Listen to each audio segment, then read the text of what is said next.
Gıpşa. Bırıngı zamanda әлемге аты шыққан бір дәулетті патша болыпты. Оның жан дегенде үйде өлген жалғыз ұлы болған екен. Бір күні патшаға ой түседі. Жалғыз ұл болса мынау, байлықтан, патшалықтан дүниеге атым шығып болды. Енді балама жер көрсетіп, ел көрсетіп, дүниені аралатып, дағын ашайын. Ол үшін алдымен бір пысық жігіт табайын. Өз елімде жоқ, адамзат естіп көрмеген қымбат бағалы дүние, мүлік жиып, дәм-қымды бұдан әрі асырайын. Патша жүзердің құны тұратын ақша шығарып, баласына беріп, жанына әлгі пысық жігітті қосып, дүниенің бір шетіндегі өзінен де кең аты шыққан бір патшаның еліне екеуін аттандырады. Олар ай жүріп, жыл жүріп, көңілдерін алған қалаға жеткен екен. Қаладан бір үй жалдап алады. Патшаның рұқсатын алған соң, адамзат көрмеген бағалы заттарды сатып ала береді. Бір күні екеуі ақылдаса келіп, ақшамыз қисапсыз көп, мұндай бұйымдарды ала берсек кейін алып қайтуымыздың өзі күш болады. Сондықтан өз ақшамды, өзі қымбат тұратын бұйымды ғана алайық деседі. Бұлар осы оймен көш аралайды. Сақ-түйек бұйым сатып отырған ақсақалды шалмен сөйлесіп қалады. Қарияға өздерінің жөнін айтып әңгімелесіп отырады да: сіз көп жасаған адам екенсіз. Осы қаланың жай-жапсарын әбден білетін адам көрінесіз. Естуімізше, сіз білетін тағы қандай қымбат бағалы нәрсе бар деп сұрайды. Қанша ақшаларың бар деп сұрайды. Ақшамыз баршылық, қымбат бағалы бұйым тауып берсеңіз болғаны дейді екі жігіт. Сонда шал дүкенінде тұрған 7 құлып салынған бір ұзын сандықты көрсетіп: мына сандықты алыңдар, мұның бағасы да сендердің сусындарыңды қандырады депті. Бұл не нәрсе? Бұл аса құпия нәрсе. Алсаңдар, елдерің апарып, патшаларыңның алдында бірақ ашыңдар, алмасаңдар тұра береді. Мұна албаты адам бағасына шыдап ала алмайды. Егер патшаларың наразы болып жатса, қайтып алып келіңдер. Ақшаларыңды бір тиын кемітпей қайтарып беремін. Бұл жөнінде куәлік жазып, өз патшамның мөрін басып беруге де шыдаймын дейді қария. Бағасы қанша тұрады? Қария есебін көрсете келіп: өз ақшаларың қанша дейді. Екі жігіттің алғаш алып шыққан ақшасының үстіне екеу киген киімін қосқанда, сандықтың бағасына сонда жеткенде екен. Ақылдасып көрейік деп екі жігіт жатқан орындарына қайтып келеді. Екеуі бір ақылдасады. Ақырында пәлен патшаның баласы тағы бір патшаның қаласынан бір құпия сандыққа ақшалары жетпей қайтып келіпті деген жаманат қалдырмай, не де болса алайық деген ойға келіп, баяғы жерге келеді. Сандықта алатындығын, ол үшін бұрын сатып алған нәрселерін қайта сатпаса, ақшалары жетпейтіндігін айтады. Жарайды. Сатып алған нәрселерінің бағасын кемітпей алайын, және киімдеріңді алмай-ақ қояйын. Тіпті оған қоса, елдеріңе жеткенше тарықпайтын ақша да берейін, сандықта алатын болсаңдар, міне дейді қария. Екі жігіт нар тәуекелге басып сандықты сатып алып елдеріне қайтады. Жолда апта жүреді, ай жүреді. Жол басқанда мехнат тартып, қала тауып дем алғанда рахатқа кенеліп жүріп отырады. Бір күні жолшыбай патшаның баласына науқастанып қалады. Бір қалаға жетіп, тұратын үй майлап алып, 3 күннен кейін қайтыс болады.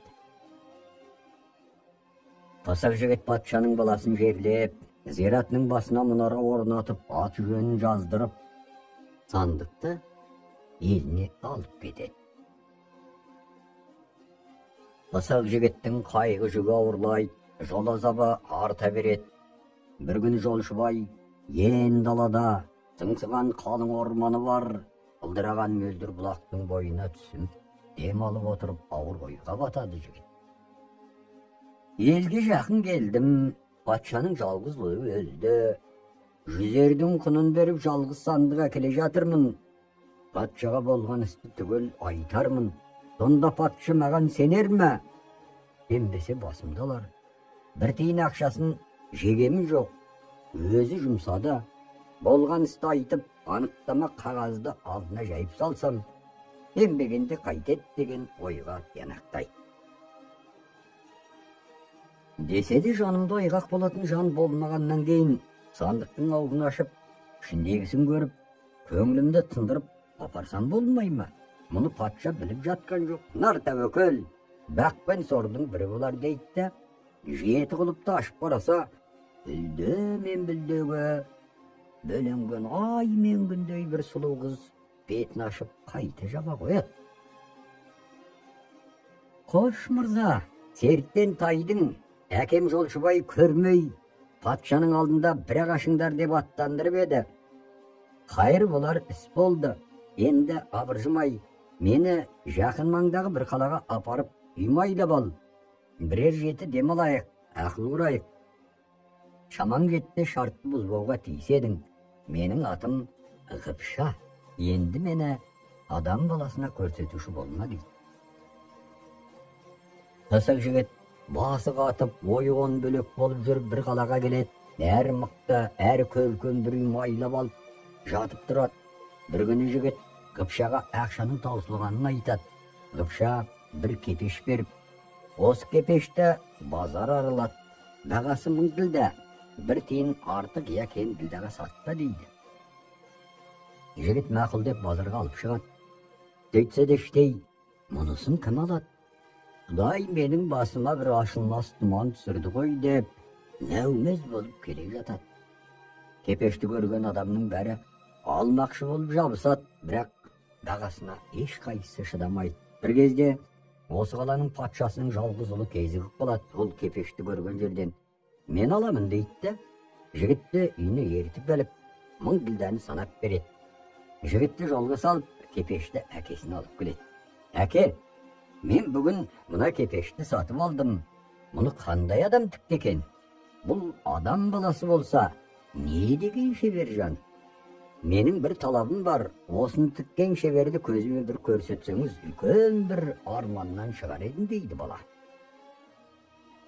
Патша әр ойланып, бер ойланып отырады да. Қаласында сыннан өтіп жүрген бір мыстан кемпірді шақырып алдырып, 3 күн ішінде осы кепешті тіккен адамды табасың, таппасаң басыңды аламын деп бұйрық шығарады. Атқарамын тақсыр деп уәде берген мыстан алдымен жігітті табады. Оның қолындағы кілтті түсіру үшін патшамен ақылдасып, жігітті күндіз қонаққа шақырады. Шарап беріп оның басын айналдырып тастайды да, кілтті дереу шайырға басып таңбасын түсіріп алады. Артынан ұстаған дәл сондай 7 кілтті жасатып үлгереді. Пасақ жігіт 1000 ділданың саудасымен базарда жүрген кезінде мыстан патшаға келеді. Тақсыр патшам, кепешті тіккен адамды таптым. Ол өзіңізден 3 есе үлкен патшаның сапар шеккен аманаты. Балаңызды маған түсте ертіп беріңіз. Балаңыз кепешті тіккен адамды көріп қана қайтатын болса, сөзіңіз бойынша орындап беремін. Егер көргеннен кейін басқаша ойды болатын болса, балаңыз да, мен де сол жерде құраймыз. Өзіңіз бірін таңдаңыз дейді. Патша баласын шақырып алып оған мән жайды ұғындырады. Bir көрсем болды, басқалай талабым жоқ деп шартты бұзбауға серт береді. Келісім бойынша мыстан кемпір баланы ертіп, Ғыпша мен жігіт тұратын үйдің есігін жасаған кілтпен ашады. 7 құлыпты белгісі бойынша бірден ашып, қызды көрсетеді. Қыз байқаусызда бір көрініп, бетін жауып ала қояды. Бала көрген жерден талып қалады. Мыстан кемпір су бүркіп баланы есіне келтірген соң Қайтайық десе, жоқ, жақсы көре алмай қалдым, қайта бір көрейін деп отырып алады. Мыстан амалсыздан тағы бір көрсетеді. Қыз бетін ашпай қояды. Бала өзі барып, зорлап қыздың бетін ашып, қолынан ұстап алады. Мен осы қызды аламын, алмасам осы жерде өлемін деп жатып алады. Сен уәдеден тайдың, екеуміз де осы жерде өлеміз, алдымен сені өлтіремін дейді Мыстан. Қыпша үндемей отыра береді. Амалы құрыған Мыстан: сен бетіңді жауып, бізбен еріп жүр, мен патшаға барып айтып, қайтадан өзім әкеліп қояйын дейді Қыпшаға. Онымен Қыпшаның бетін бүркеп ертіп алады да, сандыққа 7 құлыпты салып, сарайдың есігін бекітіп кетіп қалады.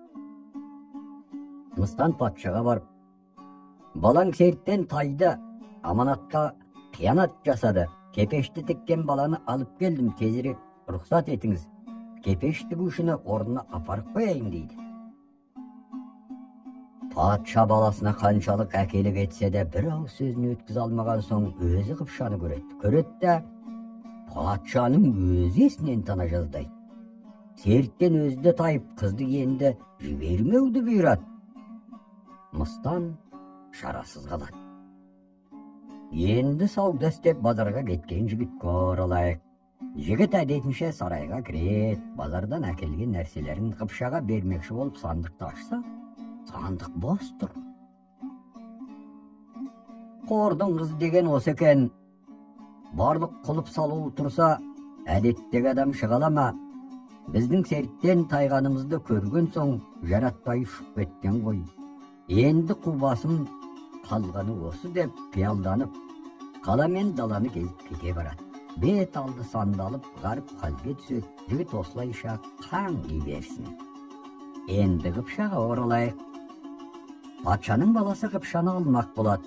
Басында патшаның өзінің де Қыпшаға көңіл түскен болса да, ақыры қыздың емеуіне қарап, өзінің кәрілігін сезіп ниетінен қайтады. Қыпшаны баласына алып бермек болады. Қыпша патшаның баласына бару үшін бірнеше шартты тілек қояды. Алдымен мен алу үшін 30 күн қойын, 40 күн тойымды жасап, нақ 70 күн өткен соң 71-ші күні некемді қиғыз. Онан қалса 70 күн өткенше менің зергіп қалмауым үшін үлкен алаң жасат. Оның ортасына алтын діңгек орнат. Сол алаңда алтын діңгектің түбінде айтыс, ойын, алуан күрес сияқты сан алуан тамаша болу керек. Мен сарайдың төбесінде отырып көріп, көңілімді ашып отырайын дейді. Бұл оңай шарт екен. Бәрін орындайын. Қуатым жетеді деп патша қуанып елін жиып алаңын жасатады. Қыпшаның төбеден қарап отыруына арнап алтын сарай салдырып 30 күн ойынды бастаған екен. Ойынға ел арасы, хан қарасы, білгіш, шешен, шежіре, палуан, әнші, күйші түгел жиналыпты. Салтанат асып, көңілі тасып, патша 69 күнді өткізеді. 70-ші күні Қыпша төбеде қарап отырып, алтын діңгектің түбінде бір қайыршының тұрғанын көреді. Бажайлап қарап отырып, оның баяғыда өзін әкеле жатқан жігіт екенін таниды. Қыпша дереу бір хат жазып, оны нанның ішіне тығады да, мына нанды алтын діңгектің түбіндегі қайыршыға бер. Мен осы жерден қарап отырамын деп бір баланы жұмсайды. Хатта былай деп жазады: сен қайда жүрсің? Менің хал жайымды біліп жүрген боларсың. Ертең патшаның баласы мені некелеп алады. Мен шарасызбын. Бүгіннен қалсаң, мен саған мүлдем жоқпын. Сен бүгін түні осы алаңның бас жағындағы ақ үйдің түбіне кел. Мен 3 арғымақ дайындаймын. Екеуміз екеуіне мінеміз де, бірін қосарға алып қашамыз. Осы хатты алған соң тез қамдан. Қыпша. Қайыршы нанды алады да, қаланың шетіндегі бір бұлақтың басына тартады. Бұлақ басында дем алып біраз ұйықтайды. Соң нанды жей бастайды. Жеп отырған нанның ішінен қағаз қолына түседі. Ашып оқыса, Қыпшаның жазған сәлем хат екен. Нанның қалғанын жеуге тағат қылмай, абың-күбің қалаға қарай жүгіреді. Бірақ күн түн болып кетеді де, уәде қылған жерден адасып бет алды қаланы кезумен болады. Қыпша уәделі жерге үш арғымақты ерттеп дайындап байлап қойып, қайта келіп қарап қояды, уақыт ұзай береді. Қыпша мазасыздана береді. Түн ортасы ауа бергенде келіп қараса, байлаулы аттардың жанында екі адам ұйықтап жатады. Түн қараңғы болғандықтан оның кім екенін Қыпша тани алмайды. Сорлы бейшара бұл жерді адасып талға алмаған соң, бірер адам тауып, соған бастатып келген болса керек деп ойлаған Қыпша екі адамды оятады. Ол екеуі оянады да, қалтырап дірілдеп қорқып кетеді. «Жа тез, қамданыңдар, таң атайын деп қалды, тез кетпесек қолды боламыз» дейді Қыпша. Қорқып тұрған екі адам бұйрықта ат қыруға ғана шамасы келеді, үшеуі үш атқа мінеді. «Сендер жердің сырын білесіңдер, шығыс жаққа енге тартыңдар» дейді. Түн іші үш қашқын қаладан шығып кетеді. Олар кете тұрсын. Енді екі жігіттің мән жайына келейік. Екі жігіт шығаннан шыққан жаған кеспе ұры екен. Осы түні патшаның қазынасына ұрлыққа кіріп, там тесіп қазынаға енді қолы жеткенде шаршап сілесі қатып демалуға отырған беті ұйықтап қалған екен. Шошынған екі ұры жандарына біреу келіп жүріңдер деген соң алдыға түсіп кете барады. Жолшыбай екеуі өзі еркек шора патшаның жалғыз қызы бар деуші еді. Ер жеткен соң әкемнің бетіне шіркеу келтірмей, қарамды көрсетпей жоғалайын деп қашып шыққан сол екен ғой. Енді бұл екеуміздің қайсымызға тиер екен деп дәмеленіп, енге тарта береді. Енді Қыпшаның қатын тапсырып алған қайықшыға келейік. Ол ес кетіп, жан шығарға таянғанда уәделі жерді табады. Ат байлаған жерге келсе, кесілген тамды көреді. Жерді жері шақтай қылып қазып кеткен үш арғымақтың ізін көреді. Таң атып келеді. Қырсық шалған сорлы жігіт кінәні өз мойнына артып, Қыпша күдер үзіп басқа біреумен қашып кеткен көрінеді. Не де болса, осының ізіне түсейін. Өлсем соның жолында өлейін деп бекитті, арғымақтардың ізімен қуып жөнеледі. Ол енді үш арғымақтың ізімен кете тұрсын. Үш қашқын қаладан шығып кетеді, таң атады. Екі жігіт бұл қайсымызға тиер екен шіркін деп бірінен бірі қызғанып ой соқты болады. Екеуі де жат кісі болғанға бармағын тістеп өкініп Қыпша келеді. Ал жігіттер, таяу жерде демалатын жайлы орын бар ма деп сұрайды Қыпша. Түске шейін жүрсек, бір қалың орманға жетеміз. Осы түске шейінгі жүрісте әдеттегі тұлпардың үш күндік жолын басамыз. Мына үш арғымақты біз әбден танимыз. Біздің түске шейінгі жүрісімізді қуғыншы үш күнсіз баса алмайды дейді жігіттің бірі. Күн түс болғанда бұлар саялы орманға жетіп, арқырақ ағып жатқан бір бастаудың басына келіп берді. Қыз биік бір шоқыға шығып, көп жердің жағдайын сұрап ұғыса, қалай жүрсе қай жерге баратынын, қай жерде қайсы патшаның бар екенін сұрап біледі.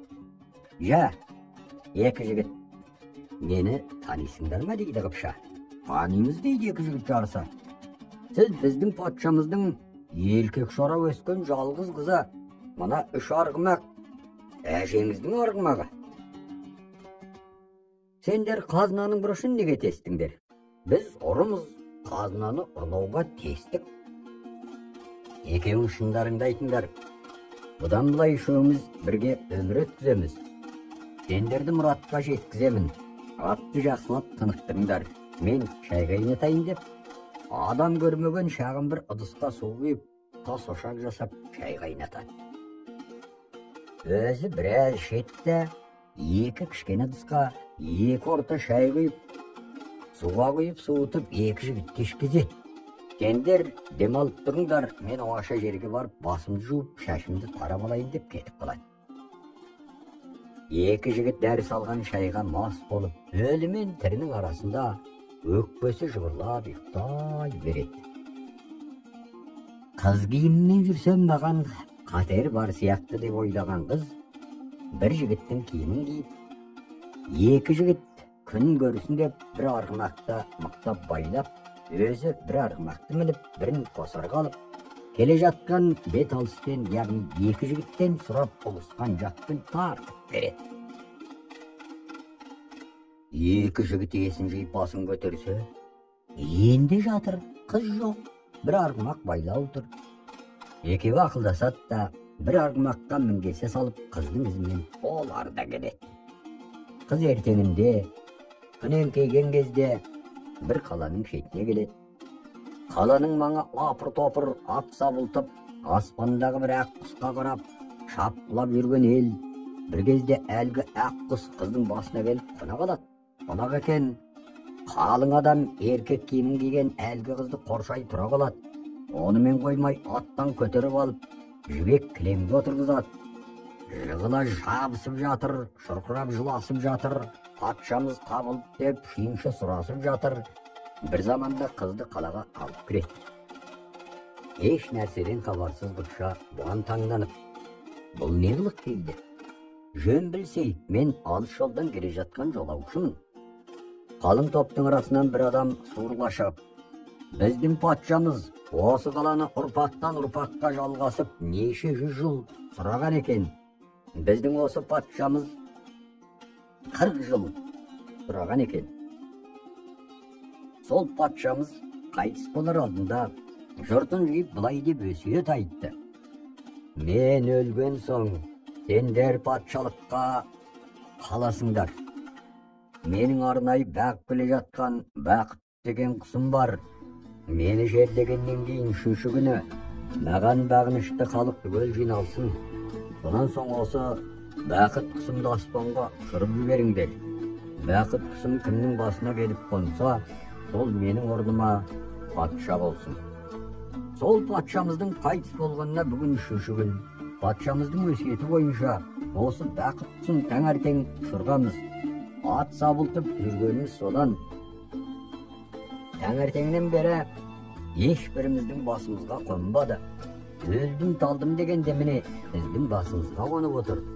Сондықтан сіз патша болмай кім патша болмақ? Төрелігін өзіңіз айтыңызшы депті. Бұл сөйлеп тұрған үлкен патшаның серігі бас уәзірі Уәйіс деген кісі екен. Қыпша еш нәрсе дей алмай қалады. Ақыры патша болады. Сол шәріге. Өзі келген сұлу жігіт қаланың патша сарайында 40 жерден қорғаушы қойып жата береді. Бірнеше күн өткеннен кейін Қыпша бас уәзірге былай дейді. Патшалыққа қарасты бір адам шақырып беріңіз. Ол тәжірибелі, кең сенімді, инабатты кісі болсын. Мен бір сурет тарттырмақпын. Уәзір айтқан не кетпей бір қарт суретшіні әкеліп таныстырады. Қыпша суретшімен жай әңгімелесіп отырып. Мен қазір қыз болып киінемін. Мені жақсылап суретке тарт. Бірнеше нұсқа қылып, үлкейтіп, ұғып шық. Оларды адам көп жиылатын жерге, жол тораптарына бірден жапсыр. Одан соң бұл істі екеуміз ғана білеміз. Ешбір жанға айтушы болмайсың. Егер айта қалсаң табанда басың алынады деп бұйырады. Суретші мақұл деп іске кіріседі. Қыпша бас уәзірді екінші рет тағы шақырып алып былай дейді. Қаланың бірнеше жеріне бір қыздың үлкейтілген суреті жапсырылды. Біз әр суреттің жанына екіден күзетші қоймыз. Олардың міндеттері мынау болады. Бірінші, осы суретке қарап күлген адамды, екінші, таңданған адамды, үшінші, жылаған адамды дереу ұстап маған әкелу шарт. Сурет жақсы тартылып, үлкейтіліп жуылады. 100 жерге жапсырылып, 200 күзетші қойды. Бірінші күні бір жігіт таңертең келіп еді, суретке қарап, жағын таянып әлі отыр деген хабар келді. Екінші күні жолаушы келе жатқан екі жігіт екен. Жол үстіндегі суретті көрді де таңырқап аттарын байлап қойып әңгімелесіп отыр деген хабар келді. Дереу әкеліп түрмеге жабыңдар деп бұйырды Қыпша. Үшінші күні бір қайыршы келіп суретке қарап жылап отыр деген хабар келді. Дереу түрмеге жабылсын деп бұйырады Қыпша. Артынан Қыпша бетін жұқа нәрсемен жауып алып түрмеге жабылған адамдарды бірден қарап шығады. Ал түрмедегілер Бұл адамның кім екенінен хабарсыз қала береді. Сонсон Қыпша барлық уәзірін, игі жақсыларын шақыртып алады да. Бақыт құсын аспанға ұшырған күні жиналған халық ертең түгел жиналсын. Онан сырт қалған адамдар болса, олар да қалмасын. Үлкен жиын болады. Жаңа патшамыз халықпен танысады, уағы сөйлейді деп хабарлаңдар дейді. Уақыт болған кезде Қыпша әуелгі өз киімін киіп, халық жиналған майданға баруға дайындалады. Уәзірлер, игі жақсылар оны жібек кілемге салып көтеріп әкеліп таққа отырғызады. Қыпша басынан кешкен уақиғасын баяндайды, өзін халыққа түгел таныстырады, өзінің қыз екенін айтады. Түрмедегілердің бәрін шақыртып, оларды халыққа бірден таныстырады. Мынау дейді Қыпша, мыстан кемпірге жарлық түсіріп, зорлықпен мені алмақшы болып, 30 күн ойын, 40 күн тойын жасатты. Некелеп алуына бір күн қалғанда мен жаңылып мына екі ұрының қолына түстім. Мен зорлап аламын деген патша баласынан бұдан бұлай жолсыздық істемеу жайлы тілхат алып, өз еліне ескертіп хабарлау керек. Ал патшаның қазынасына ұрлыққа түсіп, там тескен мына екі ұрының екі кішкене саусағын бір буынынан кесіп, денесіне таңба басып, еліне жариялау керек. Мына қайыршы маған елі кетіп келе жатқан адам. Біз екі жолаушымыз. Жоғарда көп шырғалаңның кесірінен мына жігіт осы халге түскен. Қалай қылайық көрсе, бізді босатып жолға салсын. Егер патшаларыңыздың өсиеті бойынша жібермейміз десе, онда маған елі кетіп келе жатқан жігіт патша болсын. Мен мұның жәрдемшісі болайын. Халықтың талабы бойынша қайыршы жігіт патша, Қыпша жәрдемші болады. Бір жылдан соң қайыршы жігіт өзінің әуелгі патшасына барып, мән жайды баяндап, оның қайтыс болған баласын естіртпек болады. 100 ердің құнына келген Қыпшаны көрсетпек болады. Патша, Қыпша, уәзірлер кеңесе келіп, бұл хабарды естіген соң, ол патша бітімге оңай оспақ келе қоймайды. Алдын ала дайындық болу керек десетті, 80 мың әскер алып жолға шығады. Әскерді қаладан алыс бір жерге орналастырады да, қайыршы патша мен Қыпша патшаға барады. Қайыршы патша өз патшасымен көрісіп амандасып, қанша уақыт жол жүрген, қайсы қалаға барған, қанша нәрсе алған түгел баяндай келіп, балаңыз жүгі ауыр болып, оны алып жүре алмай, Багдад шәрінде қалды. Мынау келініңіз Қыпша, өзіңізден мәртебесі әлдеқайда жоғары бір патша жалғыз қызым берді. Сапарымыз сәтті болды. Дегенімен азырақ көңілсіздік те болды. Бара жатқан жолымызда ақшамыздың жартысын, яғни 50 ердің құнын ұнатып алдық дейді. Мен балама қатын таба алмаппын ба? 50 ердің құнының орны қайтып толмаған деп патша жатып кеп тұлан тұтады. Мен баламның да, сенің де, мына ертіп келгеніңнің де елді жинап басын аламын, дарғасы өлтіремін. Бар қазынадан айырылып, досқа күлкі, дұшпанға таба бола алмаймын. Патша барлық уәзірін, шабармандарын жан-жаққа шаптырып, елге хабар жарлық шашып, алыстағы әскерлерін қалаға жинай бастайды. Осы кезде қайыршы патша дайындап қойған 80 мың әскер қалаға бір-ақ басып кіріп, патшаның басын алады. Оның бұрынғы жолын өзгертіп, бұл қаланы да қайыршы патшаның қаласына қосады. Қайыршы патша мен Қыпша жақсы өмір өткізіпті.